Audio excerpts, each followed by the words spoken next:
The great chamber of the Galactic Council stretched wide enough to hold 10,000 beings. Its walls were made of crystal that caught the light from 3 nearby stars, sending rainbow patterns across the polished floor. Representatives from 47 different species sat in their designated sections, each area modified to suit their particular needs. Some sections were filled with water for the aquatic Thelmar, others burned with controlled flames for the silicon-based Pyronites. The air itself was divided into zones with different gas mixtures, all kept separate by invisible force fields. Ambassador Sarah Chen sat in the human section, a simple elevated platform with standard chairs and normal Earth atmosphere. She was a small woman by human standards, barely 5 feet tall, with gray hair pulled back in a practical bun. She wore the plain blue uniform of Earth's diplomatic corps, without decorations or medals. Next to her sat her aide, Marcus Webb, a younger man who was busy taking notes on his tablet. The current speaker was Ambassador Thrazakor of the Zakreen Empire. He stood at the central podium, his 4 arms gesturing dramatically. The Zakreen looked like someone had crossed a mantis with a bear, and then covered the result in purple scales. Thrazakor stood nearly 8 feet tall, his compound eyes glittering with what humans had learned to recognize as contempt. For 300 years, Thrazakor announced, his voice booming through the translation system, the humans have contributed nothing of value to this council. They trade, they talk, they share their music and their food. He made a dismissive gesture with 2 of his arms. But when real matters arise, matters of territory and strength, they hide behind words. Several species in the chamber made sounds of agreement. The Voltani, a race of energy beings, pulsed with bright yellow light. The Kronar delegation, massive turtle-like creatures, drummed their claws against their platforms in approval. Sarah remained perfectly still, her face showing no emotion. She had learned long ago that reactions only encouraged bullies. The Zakreen Empire has claimed the Outer Rim territories, Thrazakor continued. These systems lie between our space and the space humans claim as their own. By the ancient laws of this council, we have the right to expand into unclaimed territories, yet the humans dare to object. The systems are not unclaimed, Sarah said quietly, activating her microphone. 4 of them contain pre-industrial civilizations. Council law clearly protects such worlds from colonization. Protected by whom? Thrazakor turned to face her directly. By warriors? By fleets? No, protected only by words written in old documents. The Zakreen honor strength. If you want to protect these worlds, send your fleet. Oppose us with force, not paper. The Council exists to prevent such confrontations, Sarah replied. We request that the Council invoke Article 17, which requires mediation before any military action in disputed territories. Thrazakor's mandibles clicked together in what the translation system rendered as laughter. Of course the humans want mediation. Of course they want more talking. Tell me, Ambassador Chen, does your species know any solution that does not involve sitting in comfortable chairs and speaking softly? We know many solutions, Sarah said. We prefer the ones that do not result in unnecessary death. Unnecessary? Thrazakor slammed 2 fists on the podium. You reveal your weakness with every word. Death in honorable combat is never unnecessary. It is the very foundation of civilized society. The strong thrive, the weak are consumed. This is the natural order. The council leader, an ancient being named Executor Van, raised 1 crystalline appendage. Van's species, the Crystallis, were among the oldest members of the council. They communicated through pulses of light that the translation system converted to various languages. The Zakreen ambassador's point is noted, Van said. Ambassador Chen, does humanity wish to formally dispute the Zakreen claim? We do, Sarah replied. And we request council mediation as is our right under— Your request is denied, Van interrupted. The crystal being's lights flickered in a pattern that suggested discomfort. This council has grown weary of human obstruction. For 3 centuries you have blocked expansions, prevented wars, and insisted on peaceful resolutions. Yet you contribute no military strength to enforce these peaces. You have no fleets patrolling trade routes. You send no soldiers to protect contested worlds. You are, in essence, asking others to fight battles you are too frightened to fight yourselves. Sarah felt Marcus tense beside her. She placed a hand on his arm, a silent signal to remain calm. The council's decision is made, Van continued. The Zakreen may proceed with their expansion. If humanity wishes to object, they must do so through military means.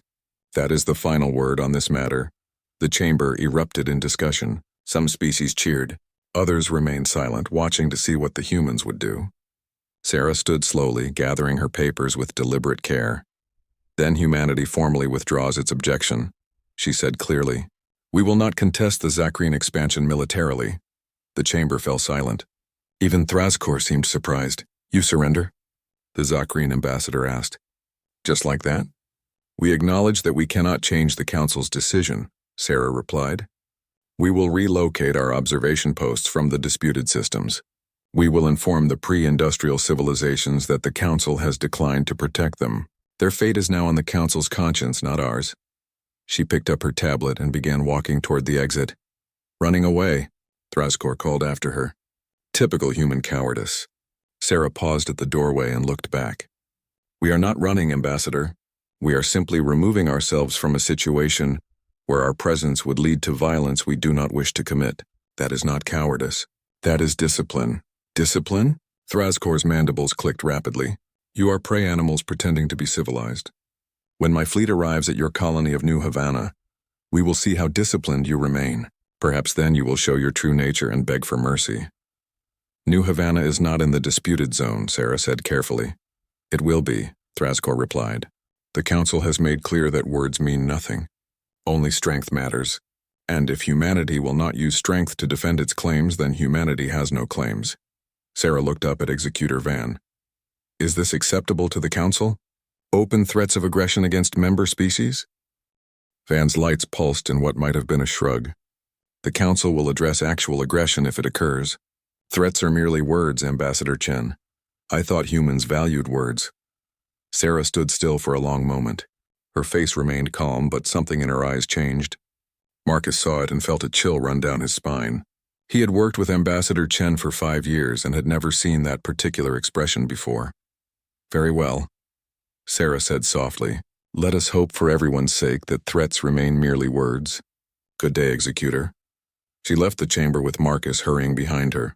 They walked in silence, through the crystal corridors of the Council, stationed until they reached the docking bay where Earth's diplomatic shuttle waited. Once they were inside the shuttle and the doors had sealed, Marcus finally spoke. "Ambassador, what do we do now?" Sarah sat down heavily in her chair and closed her eyes. "We do what we always do, Marcus. We try to prevent a war. But the Council sided with the Zakrine, and Thraskor basically declared his intention to attack New Havana. That's 50,000 colonists. We have to protect them." "I know." Sarah opened her eyes and pulled out her secure communication tablet. "Set course for Earth, emergency priority. And send a flash message to New Havana. Tell Governor Martinez to begin evacuation protocols immediately." "Evacuation? But that will take weeks. The Zakrine fleet could be there in days." "Then tell him he has days," Sarah said grimly. She began typing rapidly on her tablet, sending encrypted messages that Marcus was not clear to read. "And Marcus, when we get back to Earth, you are going to see things that may frighten you. Things that will make you question everything you thought you knew about our government and our history." "What kind of things?" Sarah looked at him with that same strange expression, the one that did not quite match her gentle grandmother appearance. "You are about to learn why humanity has spent 300 years avoiding fights, Marcus. You are about to learn what we have been protecting the galaxy from." "I don't understand." "You will," Sarah said quietly. "Everyone will." The Zakrine wanted to see human strength. They pushed and pushed until they finally succeeded in provoking a response. Now they will learn what we have been desperately trying to prevent them from learning. Which is what? Sarah returned her attention to her tablet, her fingers flying across the screen as she sent message after message to people and organizations Marcus had never heard of. That there is a very good reason why Earth has no visible military. A very good reason why we never patrol trade routes or station fleets at our borders. A very good reason why we smile and accept insults and back down from confrontations. Ambassador, you're scaring me. Good, Sarah said without looking up. You should be scared. Because in a few days the entire galaxy is going to be scared, and they will finally understand why we spent 3 centuries begging everyone to choose peace. She sent one final message and set the tablet down. Tell the pilot to push the engines to maximum. We need to reach Earth before the Zakrine reach New Havana. The shuttle lifted off from the council station and jumped into faster-than-light travel. Behind them, in the council chamber, Thrazkor was already ordering his fleet to move toward human space. He was confident, eager for glory, certain that the weak humans would scatter like frightened animals before his mighty warships. He had no idea what was waiting in the darkness between the stars. None of them did. For 300 years, humanity had kept its secrets. For 300 years, they had maintained their silence. For 300 years, they had chosen peace over pride, restraint over revenge. But that time was ending. The silence was about to be broken, and the galaxy would never be the same again. The colony of New Havana orbited a yellow star remarkably similar to Earth's sun. The planet itself was a beautiful world of blue oceans and green continents, with 3 small moons that created spectacular tides. 50,000 humans called it home, living in a dozen settlements scattered across the main continent. They grew crops, raised families, and built a peaceful life far from Earth. Governor Elena Martinez stood in the control center of the colony's main city, watching the emergency evacuation proceed. The screens around her showed organized chaos. Families were loading onto transport ships as quickly as possible. The spaceport was crowded with vessels of all sizes, from massive colony transports that could carry thousands to small private ships, barely large enough for a single family. "How many are off-world?" Elena asked her operations chief. 32,000 so far, replied Commander Park, a former military officer who had retired to New Havana 5 years ago. "But Governor, we are running out of time. The Zakreen fleet will be here in less than 6 hours. Then we work faster," Elena said firmly. She opened a colony-wide channel. "This is Governor Martinez. All remaining residents, please proceed immediately to your assigned evacuation points. Leave everything except essential documents and medications. We will recover possessions later. Right now we need to get everyone to safety." A young woman at a nearby console spoke up nervously. "Governor, what if the Zakreen attack the transports?" "They are not armed. They are just civilian ships." "The Zakreen will not attack unarmed evacuation ships," Elena said with more confidence than she felt. "Even they have that much honor." Commander Park caught her eye and shook his head slightly. He did not share her optimism. But what else could they do? Earth's instructions had been clear. Evacuate everyone and abandon the colony without resistance. No fight, no defiance. Just leave. It went against everything Park had learned in his military career. You did not abandon territory without a fight. You did not let bullies take what was yours without making them pay a price. But orders were orders, and Earth had been very specific. 6 hours later, the last transport was loading passengers when the Zakreen fleet appeared at the edge of the star system. 15 warships, each one bristling with weapons and armor.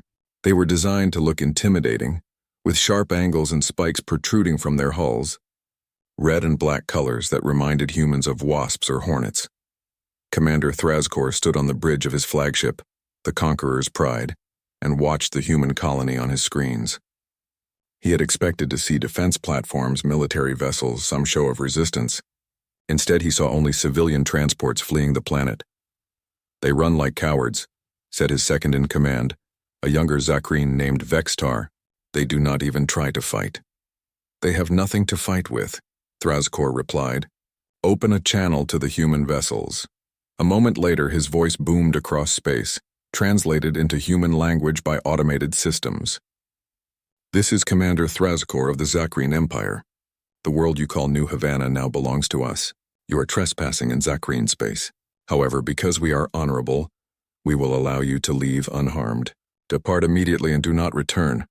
On the lead transport, Governor Martinez listened to the message with clenched fists. She wanted to respond, to tell this arrogant alien exactly what she thought of him and his empire. But Earth's orders had been clear. No provocations, no responses, just leave. "Acknowledge the message," she told her communications officer. "Tell them we are departing and will not return."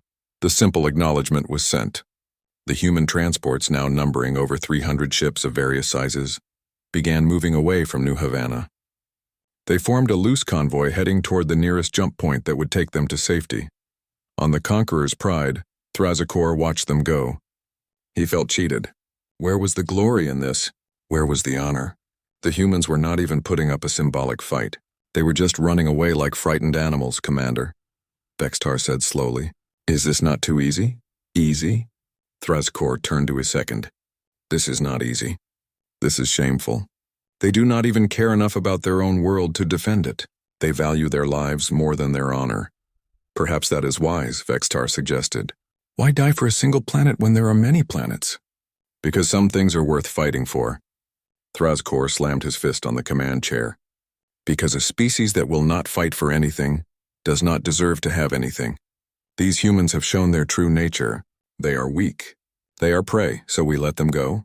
Thrazkor was silent for a long moment, watching the human ships disappear toward the jump point.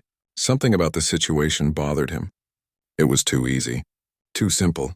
For 300 years, humans had been members of the Galactic Council. They had built colonies on dozens of worlds. They had trade relationships with hundreds of species. How could they maintain all of that without any military strength? How could they protect their interests without the ability to fight? Unless they were hiding something. The thought was briefly troubling, but Thrazkor dismissed it. He had seen the human section at the council station.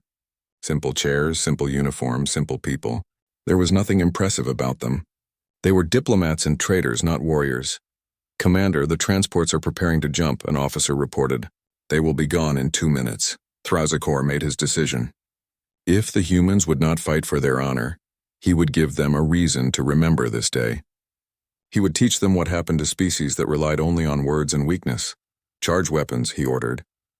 Vextar turned sharply. Commander? They are evacuating. They are unarmed civilians. They are trespassers in Zakreen space, Thrazkor replied coldly. They were warned to leave. They delayed. That delay shows disrespect. But the council laws. The council is not here, Thrazkor interrupted. And the council made clear that they will not protect humans who refuse to protect themselves. Target the last 10 transports in the convoy. Fire when ready. Commander, I must protest, Vextar said urgently. This is not honorable combat. These are not warriors. They are families, children. You forget your place, second. Thrazkor rounded on him. I am teaching the humans a lesson. I am showing them the price of cowardice. If they want to run, they can run. But they will leave their dead behind to remind them of their shame. Now carry out my order or I will find someone who will. Vextar hesitated, his mandibles working silently. Then he turned to the weapons officer and nodded. The officer, looking equally unhappy, activated the targeting systems. On the transport ship Bright Hope, alarms suddenly began screaming. The pilot, a man named Chen Zhao, stared at his console in disbelief. They are locking weapons on us, he shouted. The Zakreen are targeting us. Governor Martinez, who had transferred to Bright Hope to ensure she was on the last ship to leave, grabbed a handhold as the ship lurched. Evasive action. Get us to the jump point. We are too slow, Chen said desperately. These are cargo transports, not warships. We cannot outrun military vessels. The first Zakreen plasma torpedoes struck 3 of the trailing transports. The massive civilian ships, never designed for combat, had shields that lasted less than a second. The torpedoes punched through their hulls and detonated inside. Bright Hope's sensors registered the explosions, the brief screams on the emergency channels, and then silence. They killed them, someone whispered. They actually killed them. More torpedoes launched.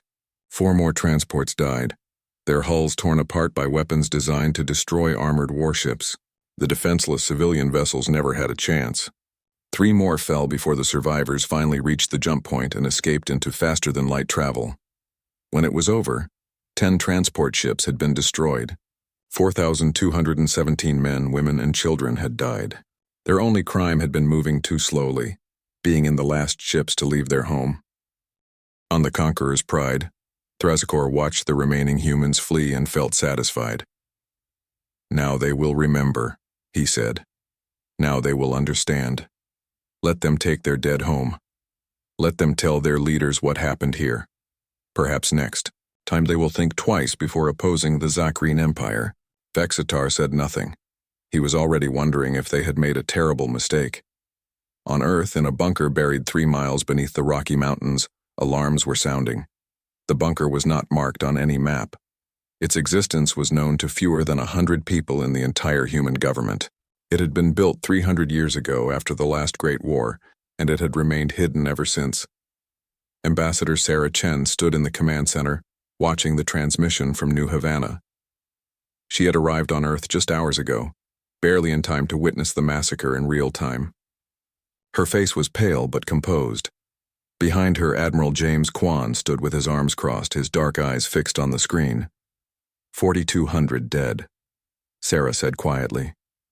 Civilians, evacuating peacefully. They were not even fighting back. I know, Kwan replied. His voice was controlled, but everyone in the room could hear the rage beneath it. The Zakreen violated every rule of engagement, Sarah continued. They attacked unarmed vessels. They killed families. They murdered children. I know. The Council will do nothing. You heard Executor Van. They have given the Zakreen permission to do whatever they want. I know. Sarah turned to face the Admiral. He was a tall man, broad-shouldered, with gray hair cut military short. His uniform was black with no insignia, no rank markers, nothing to identify which branch of service he represented. That was because his branch did not officially exist. Then you know what I have to ask, Sarah said. Admiral Kwan met her eyes. Ask it. After 300 years of silence, of restraint, of choosing peace at every opportunity, do we break our vow? Do we show them what we have been hiding? Do we remind the galaxy why they should be grateful we choose to be peaceful? The room was completely silent. Every person present knew the weight of this decision. They were not just talking about a military response. They were talking about revealing humanity's greatest secret, the truth that had been hidden for 3 centuries. Admiral Kwan walked to a console and placed his hand on a biometric scanner. The screen lit up, showing a map of the galaxy. Red dots appeared across the map, hundreds of them, thousands of them. Each dot represented a human military asset that the galaxy knew nothing about. For 300 years we have maintained the silent fleet, Kwan said quietly. Ships hidden in deep space. Soldiers trained in facilities no one knows exist. Weapons systems that no other species has even imagined. We built all of this not because we wanted to conquer, but because we never wanted to be vulnerable again. We remembered what happened during the Unification Wars. We remembered the billions who died. We swore we would never be that weak again, but we also swore we would never be the aggressors. And now, Sarah asked. Now someone else has made the choice for us, Kwan replied. The Zakreen attack civilians, they murdered innocents. If we do nothing, it sends a message that humans can be killed without consequence. Other species will see that and think we are easy targets. More humans will die. But if we respond, the galaxy learns the truth, Kwan finished. They learn that humanity has been the strongest military power in known space for the last 3 centuries. They learn that we could have conquered them all, but chose not to. They learn why we were so desperate for peace. Sarah was quiet for a moment. Then she spoke the words that would change everything. Admiral Kwan, as the senior diplomatic representative of the human government, I am formally requesting that Earth's Defense Command activate the Silent Fleet. I am requesting that you respond to the Zakreen aggression with appropriate force. Appropriate force, Kwan repeated. That is a very broad term, Ambassador. I trust your judgment, Admiral, but I want one thing clear. We do not start wars. We end them, quickly, decisively, and with as little loss of life as possible. Even Zakreen lives. Show them what they made us do, but show them we are not the monsters they imagine. Show them we are worse. We are disciplined. Admiral Kwan nodded slowly. I understand. He turned to his staff. Send the activation codes. I want every asset online within the hour. Recall all deep space reconnaissance units. Bring the fleet out of hiding. And someone get me a direct channel to the Galactic Council. I have a message to deliver. As his staff scrambled to obey, Kwan looked back at the screen showing New Havana, now under Zakreen occupation. 300 years, he said softly. 300 years we kept the peace. We tried so hard. We gave them every chance, and they threw it away for pride and conquest. Sarah stood beside him. What will you tell the council? The truth, Kwan replied. That they wanted to know why humans stay silent. Now they are going to find out, and I pray they survive the lesson. The message reached the Galactic Council station 6 hours after the massacre at New Havana. Executor Van was in private meditation when the communication arrived, marked with the highest priority codes. The message was simple and direct, only 3 sentences long. But those 3 sentences made the ancient Crystallis freeze in place. This is Admiral James Kwan of Earth Defense Command. The Zakrine Empire has committed an act of war against humanity by attacking and destroying civilian evacuation vessels. You wanted to know why humans stay silent. Now you will learn. Executor Van immediately convened an emergency council session. Within the hour, representatives from all 47 species had gathered in the Great Chamber. The mood was tense. Everyone had heard about the Zakrine attack. Some species had quietly approved, seeing it as a lesson to the weak humans. Others had been disturbed but said nothing, not wanting to oppose the powerful Zakrine Empire. Ambassador Thrazakor stood at his platform, looking smug and satisfied. He had just received word that his fleet had successfully occupied New Havana. In his mind, this was a great victory. The humans had been humiliated, his empire had gained a valuable world, and the council had done nothing to stop him. "We are here to address the human complaint," Executor Van announced. "Ambassador Thrazakor, the humans claim your forces attacked civilian evacuation ships. Is this accurate?" "The transports were in Zakrine space without permission," Thrazakor replied casually. "They were warned to leave. When they delayed, I enforced our territorial claim. This is entirely within my rights as defined by this council's own precedents." "They were civilians," came a voice from across the chamber. Ambassador Sarah Chen had returned, though she had not been expected. She stood in the human section, but she was not alone. Beside her stood 3 other humans in black uniforms with no insignia. They looked like soldiers, though none of the council members had ever seen human soldiers before. "Civilians who refused to leave Zakrine territory promptly," Thrazakor countered. "Perhaps if humanity had military escorts for their people, this tragedy could have been avoided. But you have no military. You are weak. This is the natural consequence." "We have no visible military," Sarah corrected quietly. "There is a significant difference." Something in her tone made several council members shift uneasily. The 3 soldiers behind her stood perfectly still, their faces showing no emotion. There was something unsettling about their stillness, like predators waiting to strike. "Ambassador Chen," Executor Van said carefully. The message from Admiral Kwan was concerning. What did he mean? Before Sarah could answer, every screen in the council chamber suddenly activated. The image that appeared was not broadcast through normal channels. It bypassed all security systems, overrode all protocols, and displayed on every surface simultaneously. The council's own technicians scrambled uselessly at their consoles, unable to regain control. A man appeared on the screens. He wore the same black uniform as the soldiers standing with Ambassador Chen. His hair was gray, his face lined with age, but his eyes were sharp and cold. "Members of the Galactic Council, I am Admiral James Kwan, Supreme Commander of Earth Defense Command.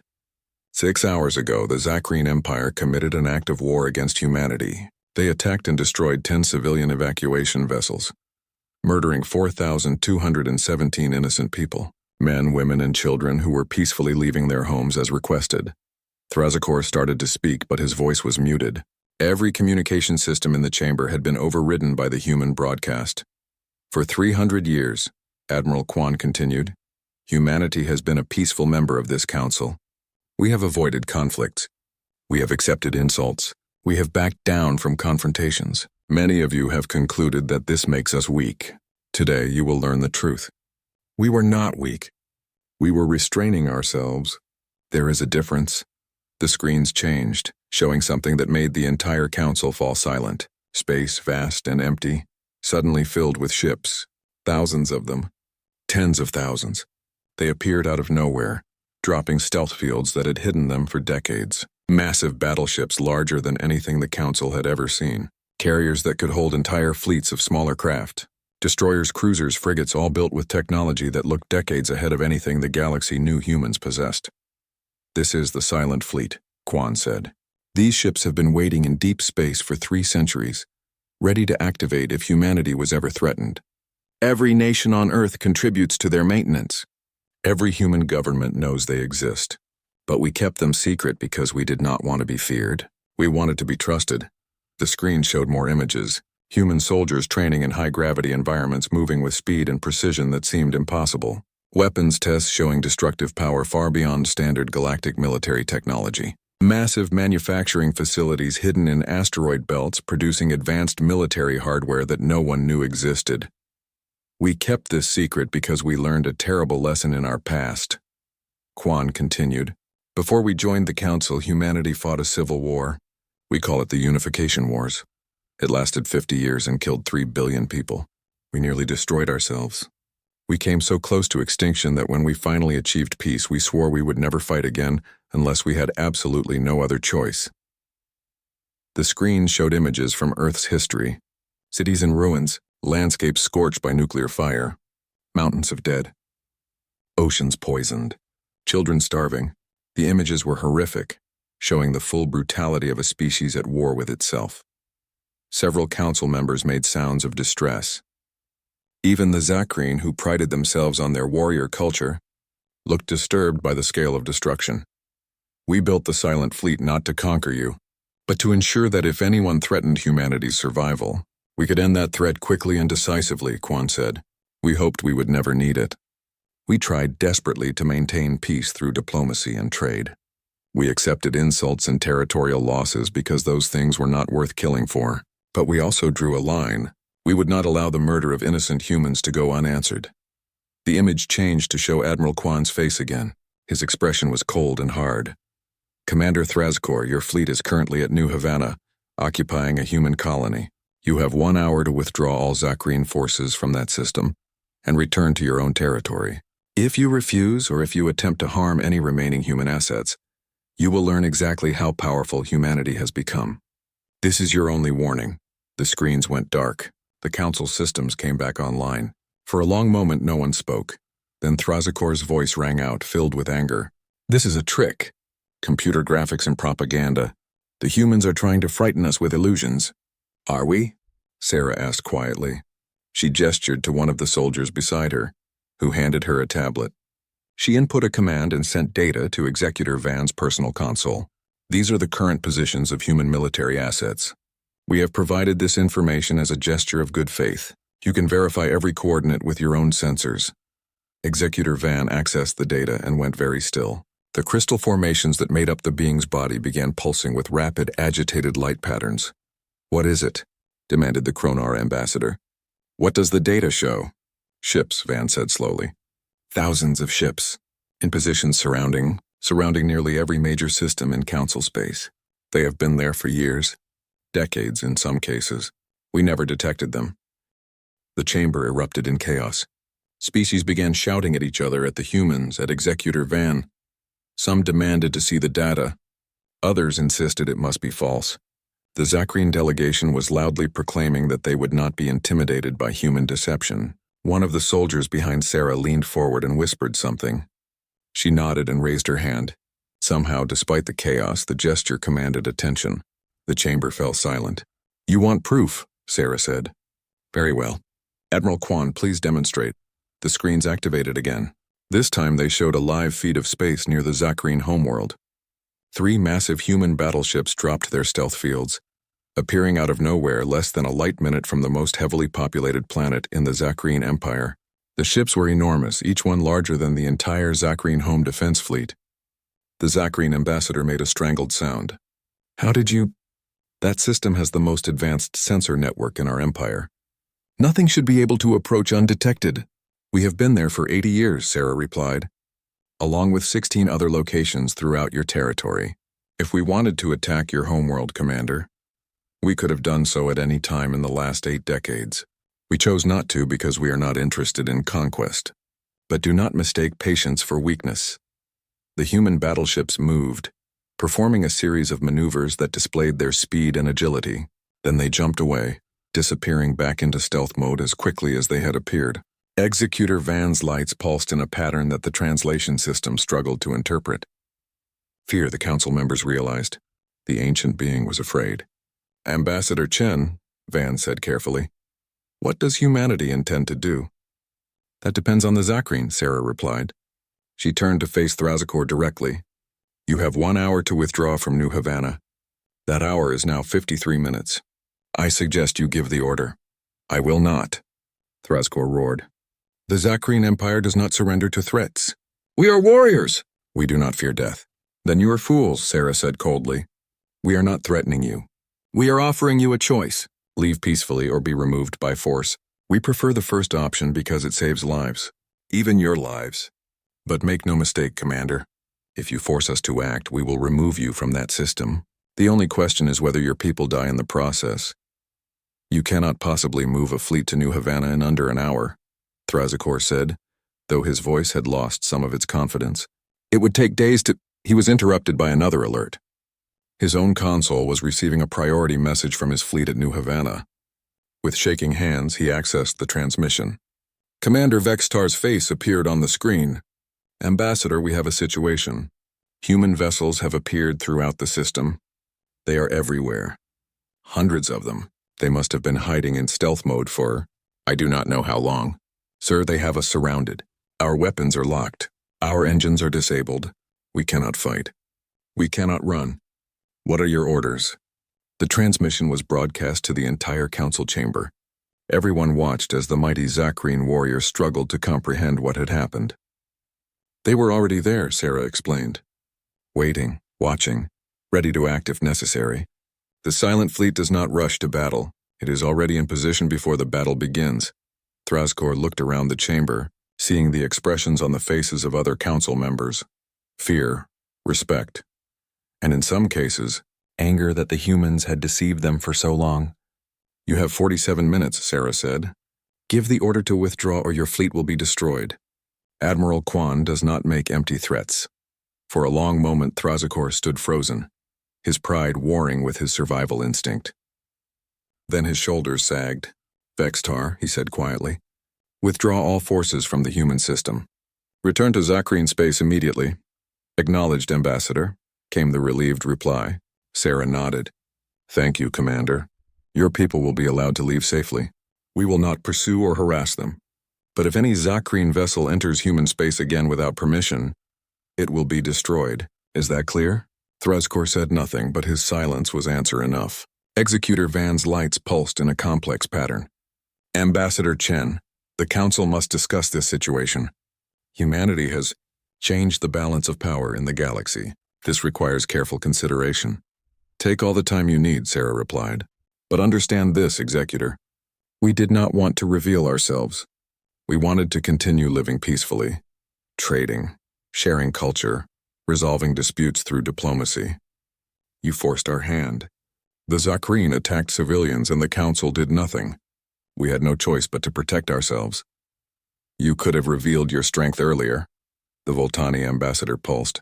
You could have prevented this situation. Could we? Sarah asked.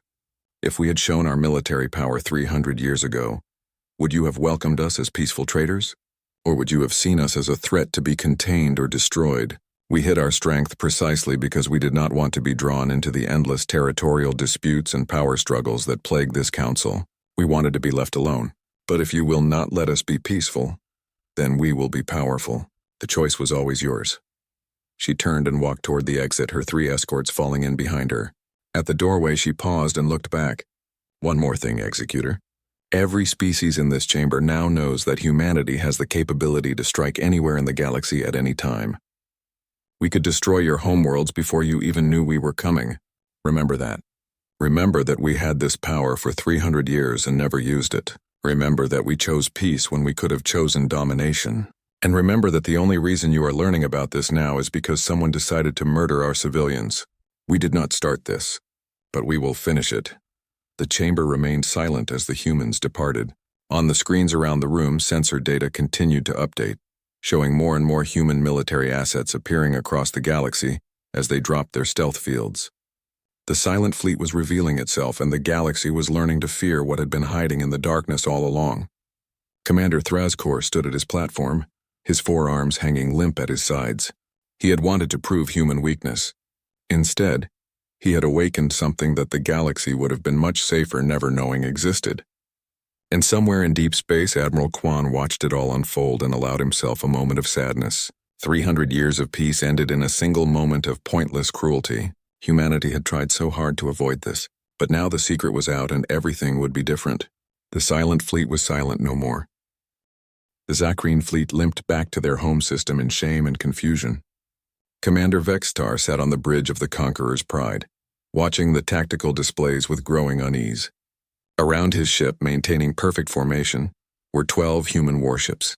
They had appeared the moment the Zakreen fleet entered their own territory, escorting them home like prison guards escorting inmates. The human ships were massive, bigger than anything in the Zakreen Navy. Their hulls were dark gray, almost black, with strange angular designs that made them hard to track visually. They moved with precision that spoke of computer-controlled systems far more advanced than anything the Zakreen possessed. And they were completely silent. No threats, no communication. They simply followed, watching, waiting. "This is humiliating," growled one of Vextar's officers. "We are warriors returning home in defeat, surrounded by enemy ships." "We are alive," Vextar replied quietly. "That is more than I expected when those ships first appeared at New Havana. They could have destroyed us. They chose not to. That tells us something important about these humans. It tells us they are weak," the officer insisted. "They spare enemies. True warriors show no mercy." Vextar turned to look at his subordinate. "You are young and stupid. True warriors know when they are beaten. Those human ships could destroy our entire fleet before we fired a single shot. The fact that they have not means they are following rules we do not understand. That makes them more dangerous, not less." The fleet reached the Zakreen homeworld and began to disperse to their various bases. The human escort maintained position just outside the orbital defense perimeter, clearly visible to every sensor in the system. The message was clear. "We can go anywhere we want and you cannot stop us." On the surface, in the Grand Palace of the Zakreen Emperor, an emergency council was being held. Emperor Zaxthor, ancient leader of the Zakreen people, sat on his ceremonial throne while his advisors argued around him. The chamber was designed to intimidate, with weapons from 1,000 conquered worlds displayed on the walls. But today those trophies seemed meaningless. "The humans made fools of us," hissed War Master Krelax. "They allowed us to think they were weak, and we believed it. Now our warriors return home in disgrace, escorted by enemy ships that appeared out of nowhere." "How is this possible?" demanded Science Minister Tavron. "Our intelligence networks found no evidence of human military capability. No manufacturing facilities, no training centers, no fleet bases. Where did all these ships come from?" "They were hidden," said Ambassador Thrazkor, who had returned to face his emperor's judgment. "Hidden in deep space using stealth technology we cannot detect.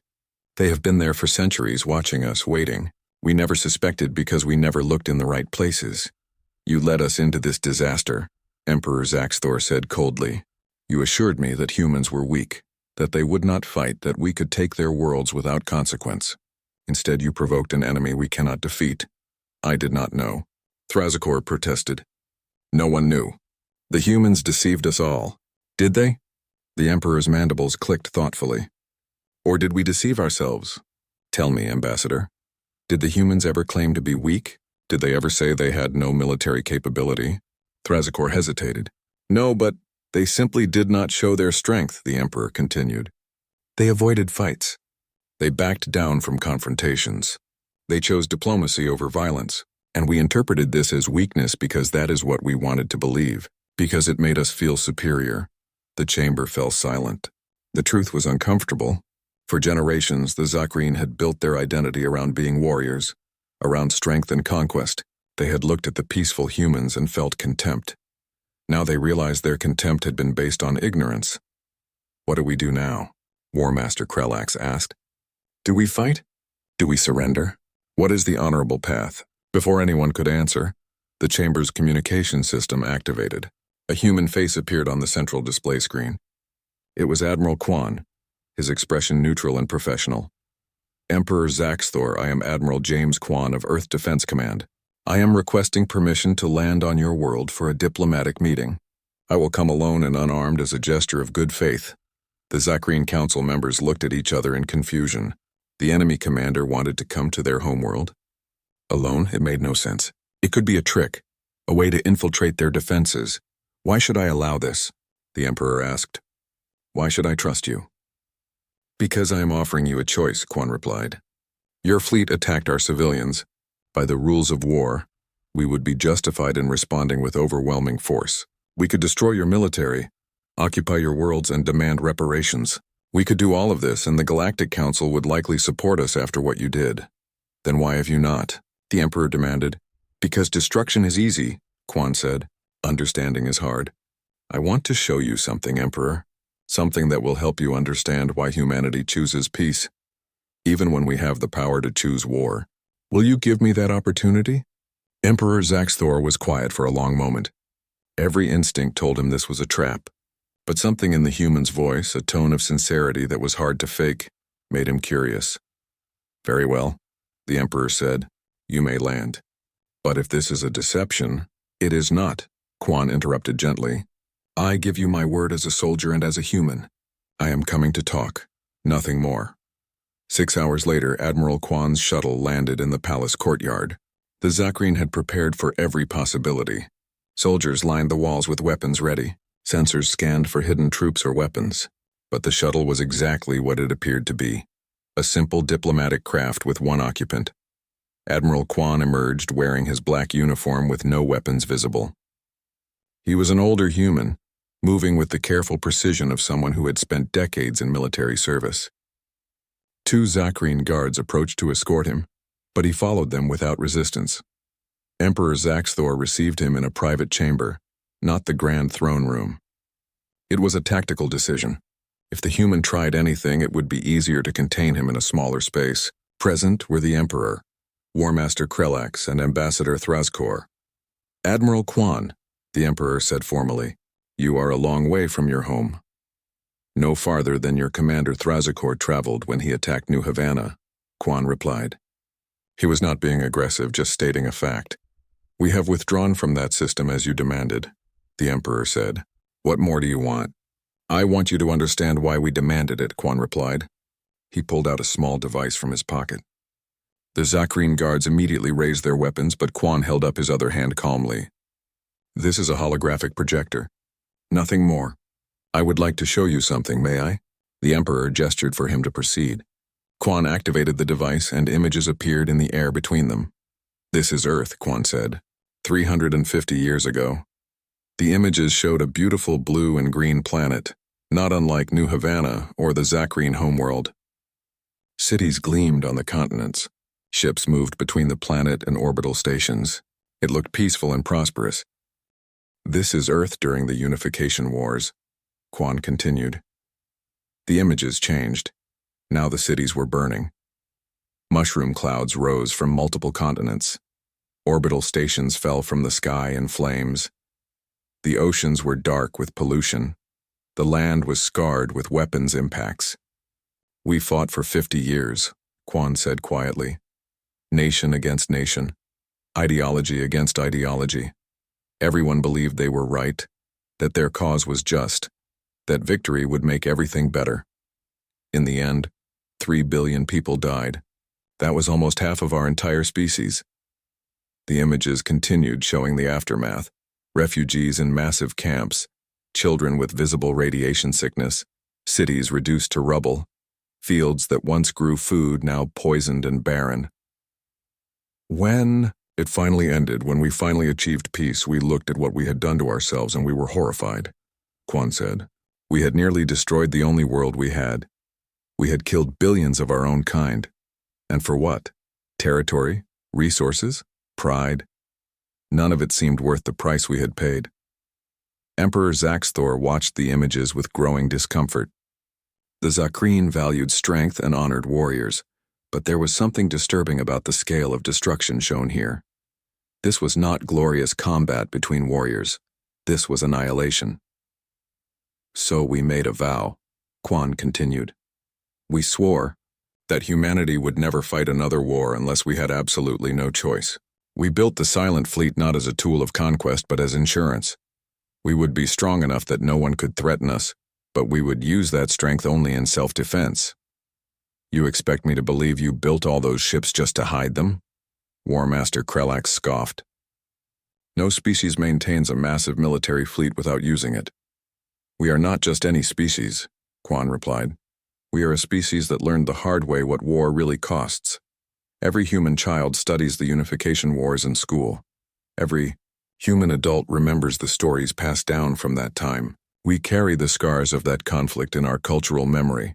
It makes us different from other species. It makes you weak, Thrazkor muttered. Quan turned to look at the ambassador directly. Does it? Commander, your fleet killed 4,000 of my people, unarmed civilians who were peacefully evacuating their homes. You murdered men, women, and children who had never harmed you, who were not even resisting. You did this to teach us a lesson about strength. Thrazkor's mandibles worked silently. He wanted to defend his actions, but the human's words made him uncomfortable. In response, Quan continued, we deployed a fleet that could have destroyed every Zakreen military asset in the galaxy within hours. We surrounded your homeworld with ships that could have bombarded it into dust. We could have killed billions of your people in revenge for the thousands you killed of ours. But we did not.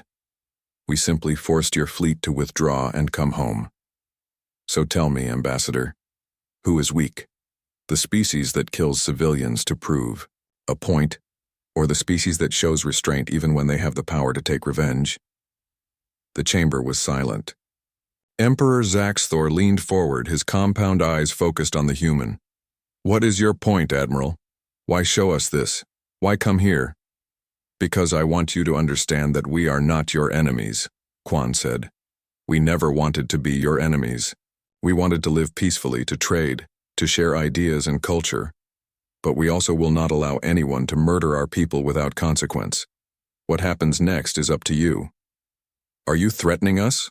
The War Master demanded. No, Quan said. I am offering you a choice. You can see us as adversaries, as enemies to be feared and opposed. If you choose that path, you will lose. Our military capabilities are beyond anything you can match.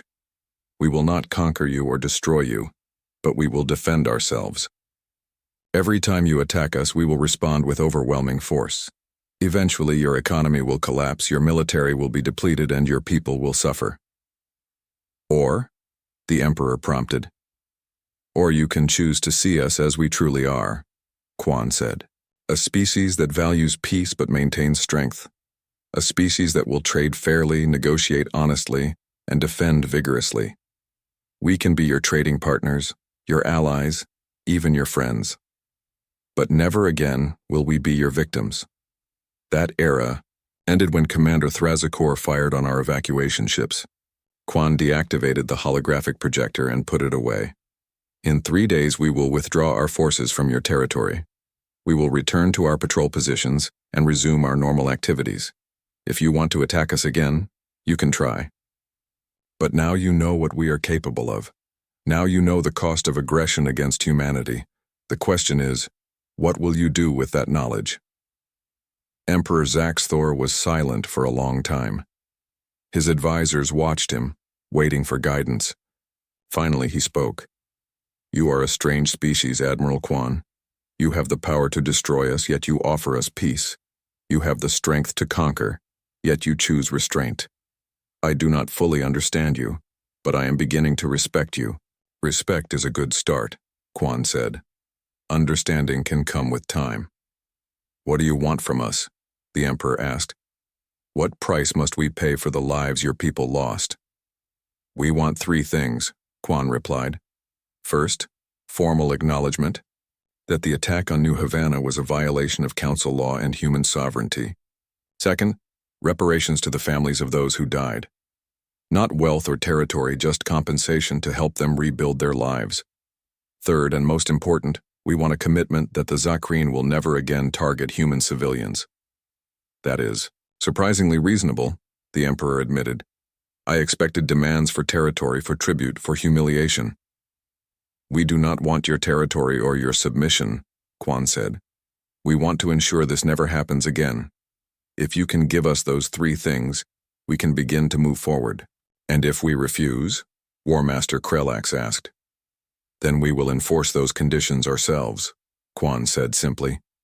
But that would be unfortunate for everyone.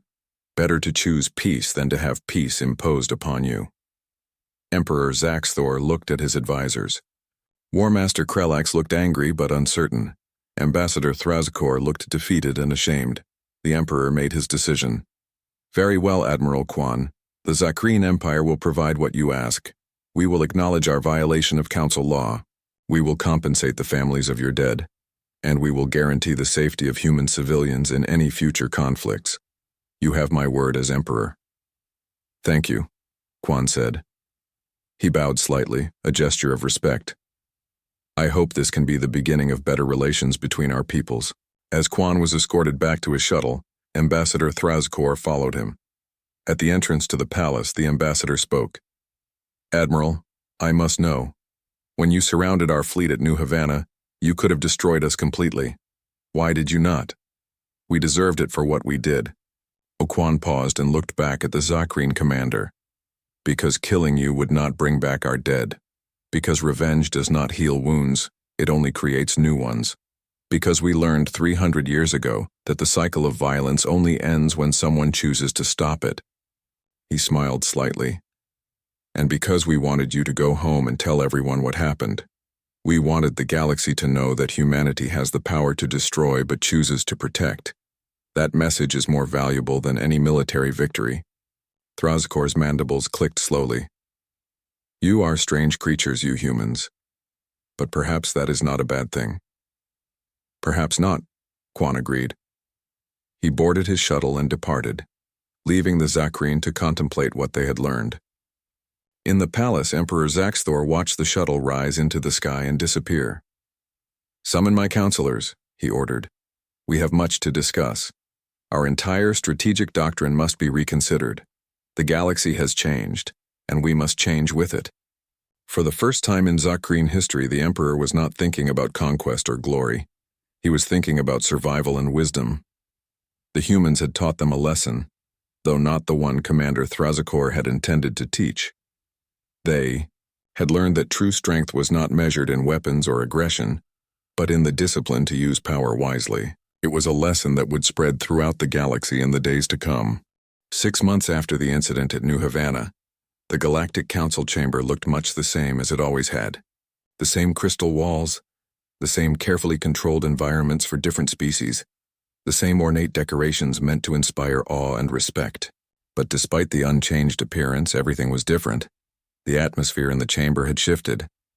Where once there had been casual disregard for humanity's opinions, now there was careful attention. Where once there had been dismissive attitudes toward human proposals, now there was serious consideration. The revelation of the Silent Fleet had fundamentally altered how every species viewed their human neighbors. Ambassador Sarah Chen stood at the human platform, addressing the full council. She was presenting a proposal that would have been laughed out of the chamber 6 months ago. Today, species across the galaxy were listening intently. The Silent Guardian Accord, Sarah said, her voice carrying clearly through the chamber's acoustics, is designed to prevent the events that led to the New Havana tragedy. It has 3 core principles. First, the establishment of a genuine peacekeeping force with the authority and resources to intervene in conflicts before they escalate. Second, mandatory mediation for all territorial disputes with enforcement mechanisms for species that refuse to participate. Third, absolute protection for civilian populations during any military conflict. She paused, looking around the chamber at the assembled representatives. Humanity is willing to contribute significantly to this new framework. We will provide military assets to the peacekeeping force. We will share some of our defensive technologies with other council members. We will train peacekeepers from any species interested in participating. But in exchange, we ask for one thing: that the council take its responsibility seriously. That we stop allowing conflicts to escalate because it is politically convenient. That we protect the weak rather than simply watching them suffer. Executor Van's crystalline form pulsed with thoughtful light patterns. Ambassador Chen, your proposal is comprehensive and well considered.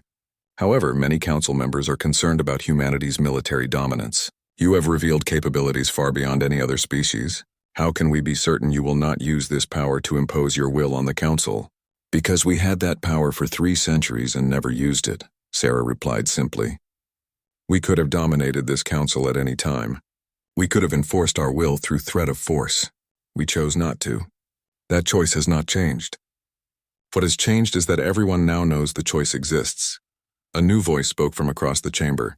It was Ambassador Thrazkor of the Zakreen Empire. He stood at his platform, but his posture was different from before. Less arrogant, more respectful. I wish to speak in support of the human proposal, Thrazkor said. The chamber fell silent in surprise. The Zakreen supporting a human initiative was unexpected. 6 months ago, I believed humans were weak, Thrazkor continued. I believed that their preference for diplomacy indicated inability to fight.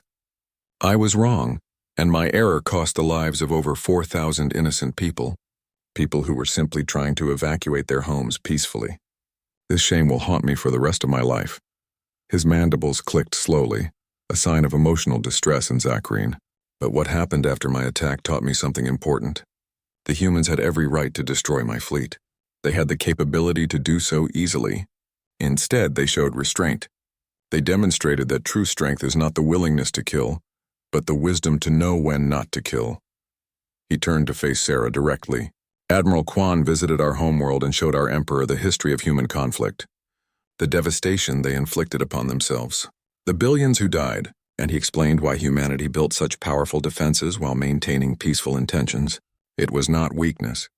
It was learned wisdom. They understand the true cost of war because they paid it in full. Thrazkor paused, his compound eyes reflecting the chamber's lights. My people are warriors. We have always valued strength and honored combat.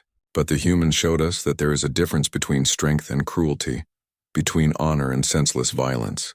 If this council is to survive and prosper, we must learn this distinction. I support the Silent Guardian Accord because it represents the kind of galaxy I want my children to inherit. One where strength is used to protect, not to oppress. The chamber erupted in discussion. Several species that had been uncertain about the human proposal began reconsidering. The support of the Zakreen, one of the most militaristic empires in the council, carried significant weight. The Kronar ambassador, a massive turtle-like being named Shell Commander Torx, raised one massive claw for attention. The Kronar Collective also supports this proposal. We have watched humanity carefully since the revelation of their fleet. They have not used their power to threaten or intimidate. Instead, they have helped repair damage to Zakreen worlds. They have shared medical technology to treat wounded Zakreen soldiers. They have demonstrated that their stated values are genuine, not just propaganda. This is the behavior of a species we can trust with significant responsibility. More voices joined in support. The Thelmar, the aquatic species whose waters were threatened by territorial disputes with their neighbors. The Voltani, energy beings who preferred peaceful coexistence to conflict. Even some of the more aggressive species grudgingly admitted that the human proposal had merit. Not everyone was supportive.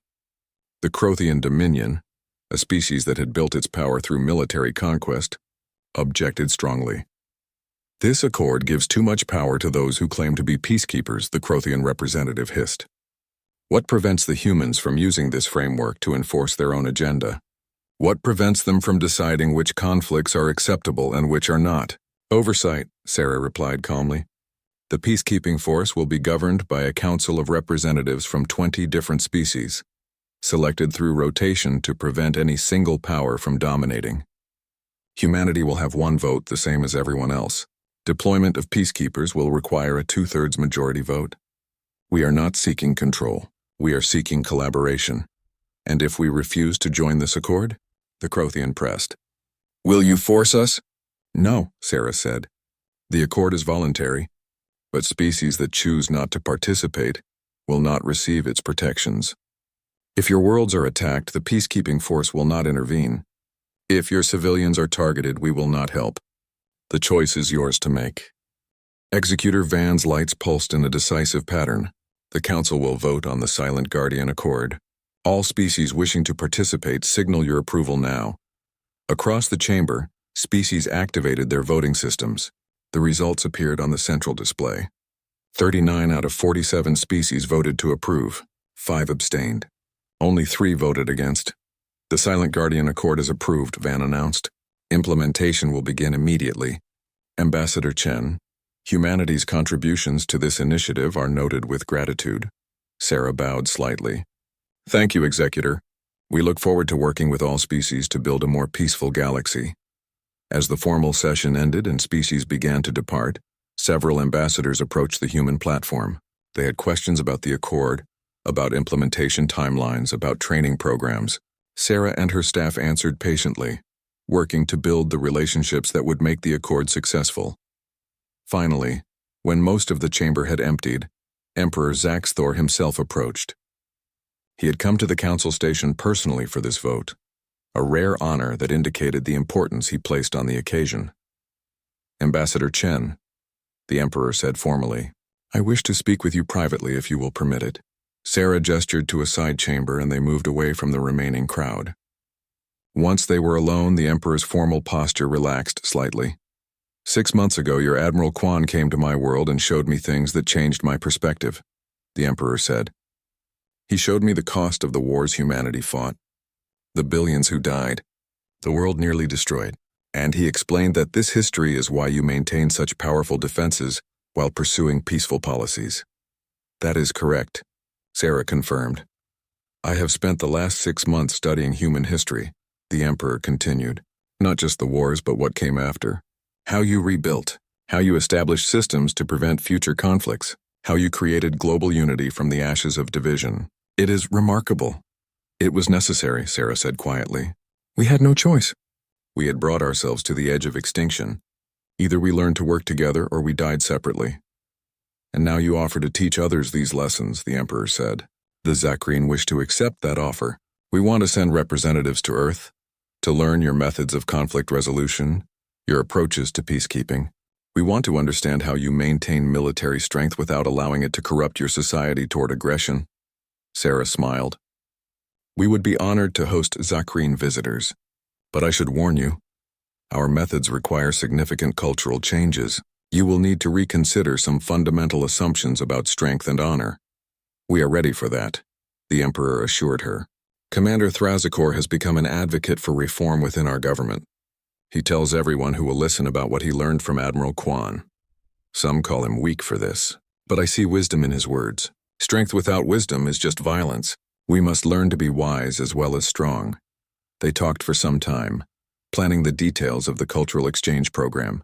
When they finally parted, Sarah felt cautiously optimistic. The galaxy was changing slowly but surely. The revelation of humanity's true capabilities had been shocking, but it had opened opportunities that had not existed before. She returned to the human section to find Marcus Webb waiting with a message. Admiral Quan wants to speak with you. Secure channel. Sarah accessed the communication system and Admiral Quan's face appeared on her screen. He looked tired but satisfied. Ambassador, I have been reviewing the fleet deployment schedules. We are beginning the drawdown as promised. We will return to pre-incident positioning over the next month. Has there been any resistance? Sarah asked. None. In fact, several species have requested that we maintain higher visibility in their regions. They find our presence reassuring now that they understand we are not a threat. Quan paused. It is strange. For 300 years we worked to hide our strength. Now everyone knows about it and they are asking us to show it more openly. Fear and respect can look very similar, Sarah observed, but they lead to different outcomes. Fear creates resentment and eventual conflict.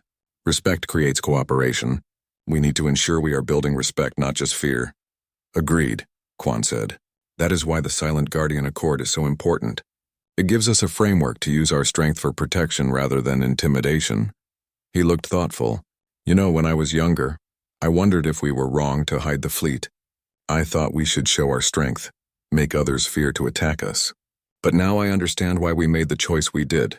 Why? Sarah asked, though she already knew the answer. Because if we had revealed our military power immediately, we would have been defined by it. Every interaction, every negotiation, every relationship would have been colored by fear of what we could do. By waiting, by building trust first, we created relationships based on our values and actions rather than our weapons. When we finally had to reveal our strength, people already knew who we were. They knew we could be trusted with power because they had seen us exercise restraint for 3 centuries. That was always the plan, Sarah confirmed. Though I will admit there were times I wondered if we would ever have to activate the fleet. Part of me hoped we could maintain the secret forever. That would have been ideal, Quan agreed, but the galaxy is not ideal. There will always be species like the Zakreen who mistake patience for weakness. Our job is to correct that mistake as gently as possible and to help them learn better approaches.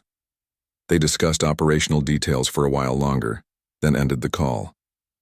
Sarah sat alone in the now empty human section, looking out at the stars visible through the crystal walls. 300 years ago, humanity had nearly destroyed itself. They had learned terrible lessons about the cost of war, the futility of violence, the necessity of cooperation. They had built the Silent Fleet not because they wanted to fight, but because they never wanted to be forced to fight. They had kept it secret not because they were ashamed of their strength, but because they understood that power revealed too early becomes power misused. Now the secret was out, and the galaxy was adjusting to the new reality. Some species were afraid, some were grateful, some were still trying to understand. But all of them were learning the same lesson the Zakreen had learned, that humanity's true strength was not in their ships or weapons, but in their discipline and wisdom. A message appeared on Sarah's console. It was from a planet called Vector 7, home to a pre-industrial civilization that had been threatened by the Zakreen expansion 6 months ago. The message was simple. Thank you for remembering us. Thank you for protecting those who cannot protect themselves. We will remember what you did when we reach the stars. Sarah smiled. This was why they had built the fleet. This was why they had maintained the secret. This was why they had finally broken their silence. Not to conquer or dominate, but to protect, to ensure that strength served justice rather than tyranny. She stood and began gathering her materials. There was work to do. The Silent Guardian Accord needed to be implemented. Peacekeepers needed to be trained. Technologies needed to be shared. Relationships needed to be built and maintained. 2 years passed. The galaxy had transformed in ways that would have seemed impossible before the incident at New Havana. The Silent Guardian Accord had been fully implemented, with peacekeeping forces stationed at strategic locations throughout Council space. These forces were mixed units, with humans serving alongside Zakreen, Kronar, Thelmar, and dozens of other species. They trained together, learned from each other, and developed a shared culture of protection rather than aggression. The results were remarkable. Territorial disputes that once would have led to war were now resolved through mediation. Species that had been enemies for generations were learning to cooperate. Civilian casualties in military conflicts had dropped to nearly zero, as the peacekeepers enforced strict rules of engagement. On Earth, in the same deep bunker where Admiral Kwan had made the decision to reveal the Silent Fleet, a different kind of meeting was taking place. Representatives from 15 different species had gathered for an advanced training program in conflict resolution and peacekeeping operations. The humans were sharing techniques they had developed over centuries of managing their own internal conflicts.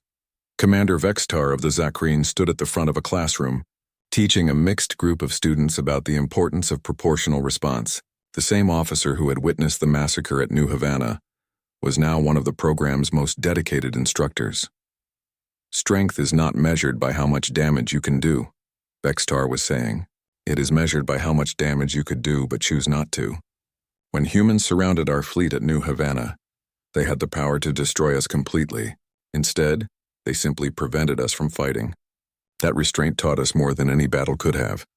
A young Kronar student raised a claw. But Commander, does this not encourage aggression? If attackers know they will not be destroyed, will they not attack more freely? That is a logical concern, Vextar replied. But consider the outcome. If humans had destroyed our fleet, the Zakreen Empire would have viewed them as enemies forever. We would have spent all our resources preparing for revenge. Instead, they showed us we were wrong, but gave us a path to change. Now the Zakreen are allies of humanity, not enemies. Which outcome better serves peace? The student considered this. I understand. You remove the enemy's ability to fight without creating a desire for revenge. Exactly, Vextar said. This is the wisdom humanity learned from their own wars. Victory in battle is temporary. Victory in changing minds is permanent. Meanwhile, on New Havana, the colony had been rebuilt. The Zakreen Empire had provided substantial resources as part of their reparations, and Zakreen construction teams had worked alongside humans to restore what had been destroyed. The new settlement was better than the original, with improved infrastructure and defensive systems that could protect civilians in case of future conflicts. A memorial had been erected in the center of the main city. It bore the names of all 4,217 people who had died in the attack. But beneath those names was an inscription that captured humanity's philosophy. They died because peace failed. They are remembered so peace may endure. We forgive but never forget. Governor Elena Martinez stood before that memorial with an unexpected visitor. Emperor Zaxthor had come personally to New Havana to pay his respects. It was a gesture that meant everything to the survivors. I cannot bring them back, the Emperor said quietly. I cannot undo what was done, but I want you to know that the Zakreen people mourn with you. We have learned from this tragedy and we are committed to ensuring it never happens again. I believe you, Elena replied, and I think those we lost would be glad to know that their deaths led to change. They did not die in vain if they helped build a better galaxy. The Emperor bowed his head in a gesture of respect that was rare for his species. Your capacity for forgiveness is remarkable. Many species would demand revenge for such losses. Revenge would not bring them back, Elena said simply, and it would create new victims, new grieving families. We choose to honor our dead by working for peace, not by perpetuating violence. Back at the council station, Ambassador Sarah Chen was preparing for her retirement. She had served as Earth's representative for 20 years, and it was time for someone younger to take over. Her replacement, a sharp young diplomat named James Liu, was already learning the protocols and relationships that made the council function. You are leaving at an interesting time, Executor Van observed during a farewell meeting. The galaxy has changed significantly during your tenure. The galaxy was ready to change, Sarah replied. It just needed the right circumstances to push it in that direction. I wish those circumstances had been less tragic, but I am grateful for the outcome. Do you regret revealing the Silent Fleet? Van asked. Do you wish humanity could have maintained its secret? Sarah thought carefully before answering. Part of me will always wish we had never been forced to reveal it. The secret kept us safe in a way that visibility never can, but I also see the benefits. Species that once ignored us now listen. Ideas we proposed for centuries are now being implemented. We have influence we never had before. Power revealed is power that must be carefully managed, Van observed. True, Sarah agreed. But power hidden is power that eventually gets discovered at the worst possible moment. At least now we control the narrative. We showed our strength on our terms, in response to genuine aggression while demonstrating restraint and wisdom. That combination has earned us respect rather than just fear.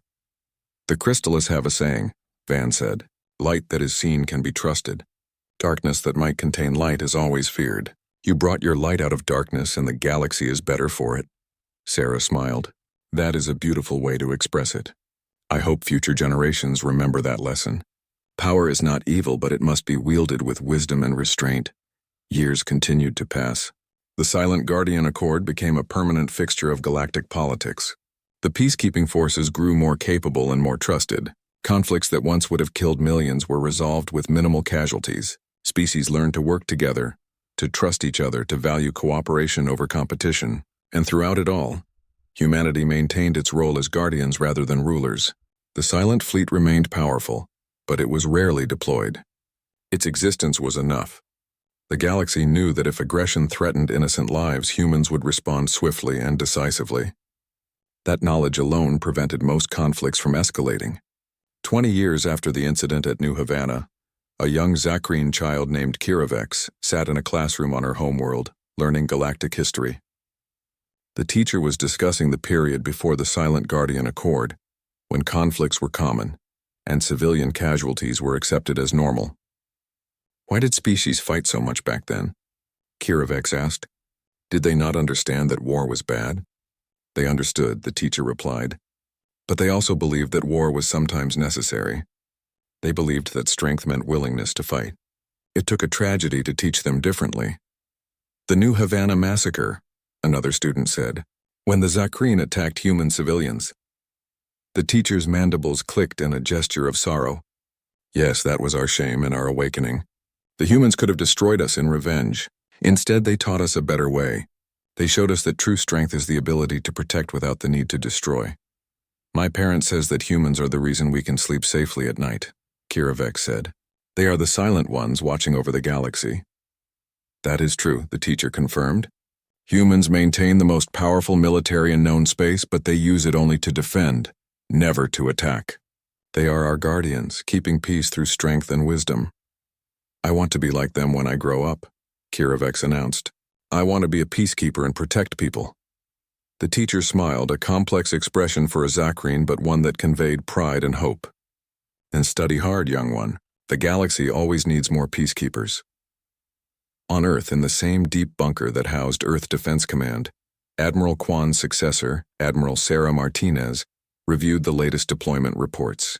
the granddaughter of the former governor of New Havana, had followed in her family's tradition of service, though she had chosen the military rather than civilian administration. The reports showed the same pattern they had shown for years. The silent fleet remained at high readiness, positioned throughout the galaxy in strategic locations. But actual combat deployments were rare. Most incidents were resolved simply by the arrival of peacekeeping forces. The galaxy had learned that escalation led nowhere good. Admiral Martinez approved the reports and filed them away. Then she pulled up a different file, one that was updated every year on the anniversary of the New Havana attack. It was a list of the 4,217 people who had died that day, along with updates on their families, and how the reparations fund had helped them rebuild their lives. She read through a few entries, reminding herself why the silent fleet existed. Not for glory, not for conquest, but for moments like New Havana, when innocent people needed protection and no one else could provide it. They believed we were weak, she said softly to the empty room. Then they wanted war. Then they discovered why we stay silent. And now finally the galaxy understands. We are silent because we have nothing to prove. We are strong because we must be, and we are peaceful because we choose to be. She closed the file and returned to her work. The silent fleet would continue its vigil, watching over a galaxy that had finally learned the difference between strength and violence, between power and wisdom. And in the darkness between the stars, thousands of human ships maintained their positions, silent guardians of a peace that had been bought with blood, but maintained with discipline. They were ready to act if needed, but their greatest victory was that they were rarely needed at all. The galaxy had learned why humans stay silent. And in learning that lesson, the galaxy had found peace.